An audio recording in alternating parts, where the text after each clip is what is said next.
Subscribe करें, like करें, share करें, कमेंट जरूर करें।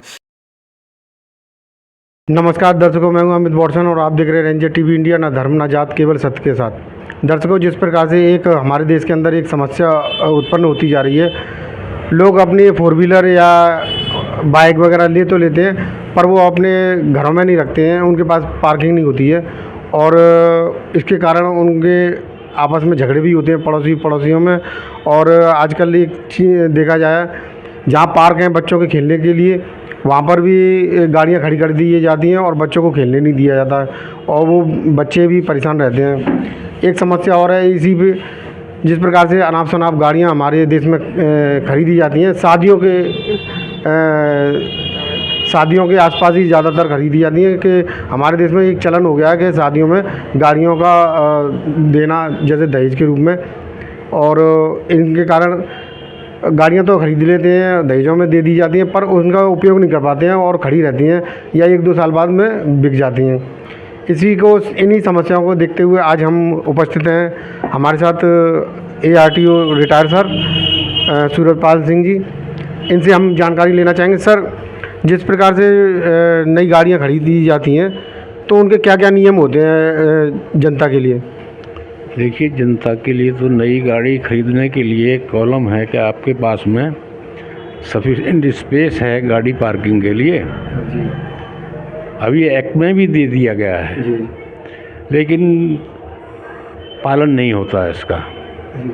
तो पालन में मतलब किसका कमी रहती है? ये समाज की जागृति की कमी है। नहीं, समाज तो खैर हम जानते हैं कि समाज या जो हमारी जनता है कानून तोड़ने में नंबर 1 रहती है, लेकिन क्या ये कानूनों का पालन करवाना शासन प्रशासन का या हमारी सरकार का भी एक मौलिक उद्देश्य है या अधिकार है उनका कि इन चीज़ों पर भी ध्यान देना चाहिए हमें? देखिए, सरकार ने तो ये एक्ट बना दिया और ये पालन करना सरकारी मशीनरी और आम जनता दोनों का ही है काम ये। अगर आम जनता में जागृति है तो वो ये कह सकते हैं कि भाई देखो, ये तुम गाड़ी अपने घर के अंदर खड़ी करो, या फिर जो पार्किंग के लिए भी जगह है जी, उस पार्किंग वाली जगह में करिए। लेकिन ऐसा होता नहीं है। अगर जैसे मान के चलिए किसी का पड़ोसी है, वो गाड़ी खड़ी कर रहा है या उसके बच्चे खेल रहे हैं और उसमें खेलते खेलते बॉल लग गई या कुछ हो जाता है, तो वो बच्चे के साथ में दुर्व्यवहार करते हैं या मतलब पिटाई कर देते हैं या झगड़ा होने लगता है। ऐसा तो अक्सर झगड़े होते हैं जी। इस तरह के झगड़े अक्सर होते हैं कि पार्क में क्रिकेट खेल रहे हैं जी। और पार्क के किनारे किनारे गाड़ी खड़ी हुई है, वो क्रिकेट की बॉल लगी गाड़ी में, शीशा ही टूट गया है, फिर झगड़े होते हैं। तो उसका कोई मतलब एक तरह से सॉल्यूशन ये भी तो है कि मतलब कड़ाई से इन चीज़ों पे भी ध्यान देना चाहिए सरकार को भी। सरकार तो ध्यान देती है, उसने एक्ट बना दिया, लेकिन उसको पालन कराना ये सरकारी मशीनरी का, पुलिस का काम है और आम जनता का भी काम है। वाहन खरीदने वाले हैं, उनसे क्या अपनी तरफ से क्या कहना चाहेंगे? नहीं, ये नियम तो ये पहले से ही दिए हुए हैं, अगर उनका वो पालन करें। नई गाड़ी का रजिस्ट्रेशन ही तब हो जब पहले वो अपना स्पेस दिखा दें वहाँ पर जी। जो रजिस्ट्रेशन के पेपर्स हैं उस पर वो अपना स्पेस दिखा दें कि ये मेरी गाड़ी यहाँ पर खड़ी होगी जी। अब मेरी गाड़ी है, खड़ी हुई है, एक ये खड़ी हुई है, एक यहाँ खड़ी होगी जी। तो हम सब नहीं चाहते हैं कि बाहर खड़ी हो जी। मान लो किसी अब कहीं ना कहीं फुटपाथ पे खड़ी करनी पड़ती है, तो पैदल चलने वालों को भी दिक्कत होती है। पैदल चलने वालों को भी दिक्कत होती है,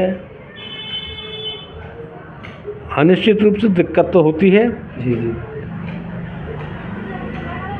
और ये आप यहीं रहते हैं, आपने देखा होगा ये जो मेन मार्केट है, ये मार्केट थोड़ा ही है जी। हाँ, आवासीय है, ये आवासीय कॉलोनी है और इसमें पूरा मार्केट बन गया है। लेकिन कोई शुरू में विरोध करता है जब ये बना रहे होते हैं। जब बन जाता है तो उतनी लागत वो लगा देते हैं कि अगर वो तोड़ नहीं सकते आप, 1-1 करोड़ के मकान बन जाता है जी। अच्छा, जैसे आवासीय भवनों में व्यवसाय के भवन बना लिए, ये एक कारण भी तो कि हमारी ज़मीनों की कीमतें बढ़ जाती हैं।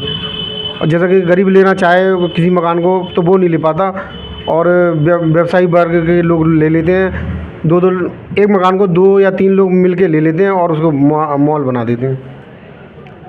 है अब ये देखिए, ये नियम विरुद्ध तो है ही, जी जी। लेकिन सरकार की भी कमी ये है कि जब ये इसका दुरुपयोग होना शुरू होता है, उस शुरू में ही चेक करना चाहिए। जी। अब जब मकान खड़ा हो जाएगा, अवैध मकान खड़ा हो गया, तब तो आप चेकिंग करने के लिए गए तो आपको दिख नहीं रहा था। आपके जो इंस्पेक्टर हैं वो उनको घूमना चाहिए रोज़ाना सुबह को। अभी कहीं नया मकान बन रहा है या नींव रखी जा रही है तो उसको वहीं रोक दें। जी। लेकिन ऐसा नहीं होता। थोड़ी सी मतलब विभागों की भी लापरवाही हो जाती है इसमें। हाँ, विभागीय लापरवाही की वजह से तो ये होता है, ये जो अवैध बिल्डिंग बनती हैं। जी। इनको बिल्डिंग बनने के बाद में आप टोकोगे तो क्या फ़ायदा है वो।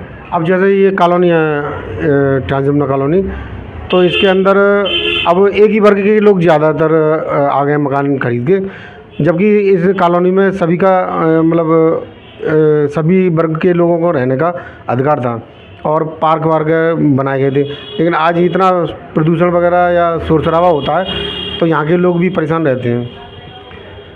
नहीं, वो तो यहाँ के लोग तो परेशान स्वाभाविक है कि यहाँ गाड़ियाँ रोड पे खड़ी होती हैं, वहाँ आने जाने में भी असुविधा होती है और परेशानी होती है।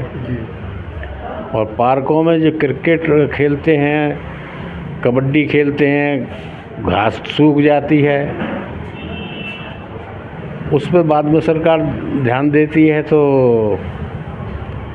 वो गलत है। शुरू में ध्यान देना चाहिए। बहुत बहुत धन्यवाद, आपने हमारे चैनल पर बात की। तो आज की न्यूज़ आपको पसंद आए तो लाइक करें, शेयर करें, कमेंट करें, सब्सक्राइब ज़रूर करें, जिससे कि हमारा चैनल आगे बढ़ सके और हम अपने देश और देशवासियों की सेवा कर सकें। इसी के साथ फिर मुलाकात होगी, तब तक के लिए आपसे विदा लेते हैं। नमस्कार।